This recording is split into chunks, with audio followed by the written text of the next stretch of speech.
ہر شخص یہ چاہتا ہے کہ جب وہ کسی چاہنے والے کو قیمتی تحفہ دے تو وہ اس کی قدر کرے، اس کو سنبھال کر استعمال کرے، لیکن جب وہ سنبھال کر استعمال نہ کرے، اس کی قدر نہ کرے، تو انسان یہ سوچتا ہے کہ یار اسے قدر نہیں ہے، تو اسے آئندہ تحفے دینے سے باز آ جاتا ہے۔ تو اسی طرح سے جب اللہ تبارک و تعالیٰ نے انسان کو ایک قیمتی تحفہ عطا کیا، اور وہ نماز کا تحفہ ہے، کہ جس کو ہم بھلا بیٹھے ہیں، جس کی ہم قدر نہیں کرتے، ہم نمازیں ترک تو کرتے ہیں لیکن ترک کرنے کے بعد اس پر ہمیں ملال بھی نہیں ہوتا، یہ بڑی افسوس کی بات ہوتی ہے۔ اور نماز جو ہے انسان کو برائی سے بچاتی ہے، بے حیائی سے بچاتی ہے، انسان کے گناہوں کو مٹا دیتی ہے۔ نبی علیہ الصلوۃ والسلام نے فرمایا کہ اگر کسی کے گھر کے پاس ایک کشادہ صاف پانی کی نہر ہو اور وہ اس نہر میں 5 مرتبہ نہاتا ہو، تو کیا اس کے جسم پر کوئی میل کچیل باقی رہے گا؟ تو صحابہ کرام نے عرض کی کہ یا رسول اللہ صلی اللہ علیہ وسلم، نہیں، کوئی میل کچیل باقی نہیں رہے گا۔ تو نبی علیہ الصلوۃ والسلام نے فرمایا کہ نماز بھی ایسی ہی ہے کہ جب انسان 5 مرتبہ نماز ادا کرتا ہے تو پھر اس کے جسم سے اس کے تمام گناہ معاف ہو جاتے ہیں۔ تو پھر اس سے یہ بات معلوم ہوتی ہے کہ جب انسان یہ چاہتا ہے کہ وہ گناہوں سے پاک و صاف رہے تو وہ نماز کی پابندی کرتا رہے۔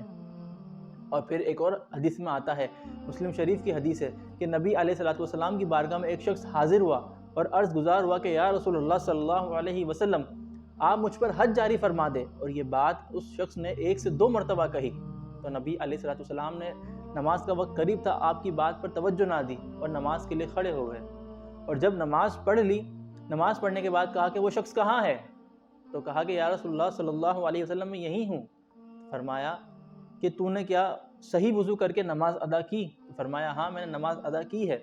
تو نبی علیہ السلام نے فرمایا کہ تو ایسا ہے کہ جیسے تو ابھی پیدا ہوا ہے، یعنی اس سے مراد یہ ہے کہ یعنی اس کے تمام گناہ معاف ہو گئے۔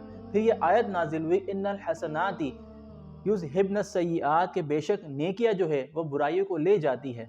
اور اس کا معنی یہ ہے کہ جب انسان نیکیاں کرتا ہے تو وہ اس کی برائیاں ختم ہو جاتی ہے، اس کے درجے بلند ہوتے چلے جاتے ہیں۔ اس حدیث پاک میں چند نکات ہیں۔ پہلا یہ کہ جب انسان اپنے گناہوں پر شرمندہ ہو، بیزار ہو جائے، اور وہ چاہتا ہو کہ وہ ان تمام گناہوں کے بوجھ سے ہٹ جائے، تو اسے چاہیے کہ وہ اچھا وضو کرے اور اللہ تبارک و تعالیٰ کی بارگاہ میں آئے اور نماز ادا کرے۔ اور یہ قرآن پاک کی آیت ہے کہ ان الحسنات، کے بے شک نیکیاں جو ہے، یذہبن السیئات، کے برائیوں کو لے جاتی ہے۔ تو جب انسان نماز پڑھے گا تو اس کی جو برائیاں ہے، جو اس کے گناہ ہے، وہ ختم ہو جائیں گے اور اللہ تبارک و تعالیٰ کا اس پر فضل ہوگا۔ اور نماز کے بارے میں تو یہ آتا ہے کہ جب انسان چاہتا ہے کہ وہ اللہ سے کلام کرے تو وہ نماز ادا کرے۔ اور ایک اور روایت میں آتا ہے کہ جب انسان نماز ادا کرے تو وہ ایسے نماز ادا کرے کہ وہ گویا کہ وہ یہ تصور باندھے کہ وہ اللہ تبارک و تعالیٰ کو دیکھ رہا ہے۔ اور اگر یہ تصور باندھنا ممکن نہ ہو تو یہ تصور باندھے کہ اللہ تبارک و تعالیٰ اسے دیکھ رہا ہے۔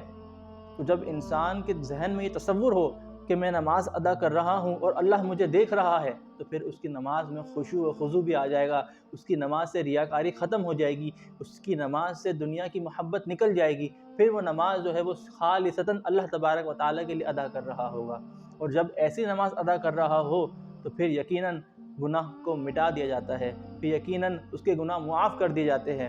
تو یقیناً آپ اور ہمیں چاہیے کہ ہم نماز کی پابندی کریں، کہیں ایسا نہ ہو کہ ہم نمازیں ترک کریں اور ہم جہنم میں ڈال دیے جائیں، ہم پر عذاب مسلط ہو جائے۔ آپ اور ہم عہد کرتے ہیں کہ آج سے ہم کوئی نماز کو قضا نہیں کریں گے، ہم نماز کو اپنے وقت پر ادا کریں گے۔ مکاشفۃ القلوب میں آتا ہے کہ جب جہنمیوں سے پوچھا جائے گا کہ وہ کون سا عمل تھا کہ جس کی سبب تم یہاں پر ہو، تو وہ کہیں گے کہ ہم نماز نہیں پڑھتے تھے۔ کس قدر یہ برا عمل ہے کہ نمازوں کو ترک کرنا۔ اللہ تعالیٰ ہمیں نمازوں کی پابندی کرنے والا بنائے، آمین۔